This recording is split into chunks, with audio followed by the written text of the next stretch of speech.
Hii sungusungu inasaidia mambo mengi sana, kwa sababu tukiangalia mfano kwenye halmashauri yetu au wilaya yetu, kwenye swala la kusimamia miradi, sungusungu mnafanya vizuri sana, hongereni sana.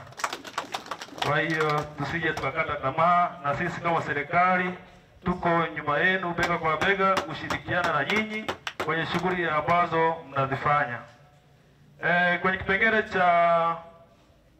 cha uchaguzi kuna matapeli yameanza kupita huko mitaani. Nadhani nyinyi ni shahidi. Kuna matapeli yanapita na waragai na nini. Sasa niwaambie kitu kimoja ndugu zangu. Sisi wa Tanzania tuna jukumu la kulinda nchi yetu, na hatutapata mtu mwingine ambaye atakuja kutulindia nchi yetu. Kwa hiyo tushikamane kwa pamoja kuendelea kuimarisha ulinzi wa nchi yetu. Kwa majina naitwa Rosemary Kasabi, mwenyekiti wa kijiji cha Isiramagazi, kata ya Isiramagazi. Mchango mkubwa ninaoona kwenye sungusungu ni kwa ajili ya kusimamia maendeleo ya jamii, hasa katika ujenzi wa shule za misingi, sekondari. Wanatunza sana mali hizo, ndio maana tunawapa kipaumbele wakasimamia maeneo hayo.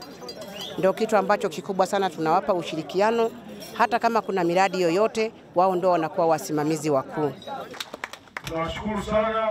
Kituo cha polisi Isiramagazi kinahudumia kata 6.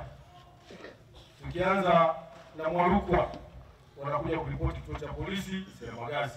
Baada Kichiza kituo cha polisi Isiramagazi.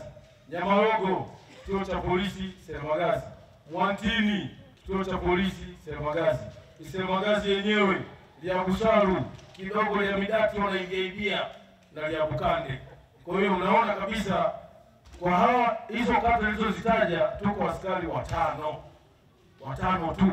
Kwa hiyo mkiona amani hii ambayo inapendeza, sio jeshi la polisi, ni wasalama. Tuwashangilie tena.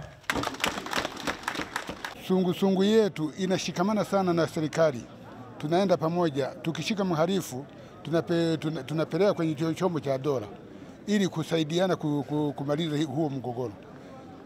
La kuongezea labda kiulinzi zaidi, tunaomba uongozi uendelee juu, tupate mkoa,